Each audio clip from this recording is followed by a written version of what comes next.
A sandbox is a security control, and it is an excellent isolation tool to prevent, detect, and mitigate threats, which I recommend you use when you can. A sandbox is an isolated environment for running applications or code. It's a virtual container to keep the contents confined to that container.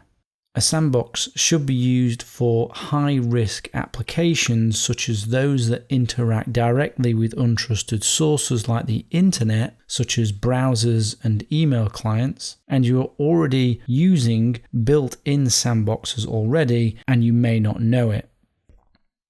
For example, Chromium, which Chrome is based on, uses sandboxes and actually provides an excellent implementation that stood up to quite a bit of scrutiny. So that's Chrome and Chromium sandboxes. Firefox also implements sandboxing.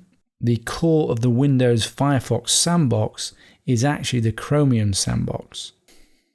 Content loaded in browser plugins and extensions is sandboxed, like Flash, Silverlight, Java, etc. Not very well in some cases, unfortunately, though.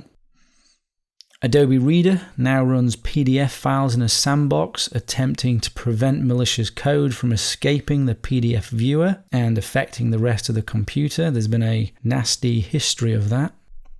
Microsoft also has a sandbox mode to prevent unsafe macros from harming your system. There are many examples of built-in sandboxes, but we still get hacked. Unfortunately, not all sandboxes are made the same, and sandbox breakouts happen.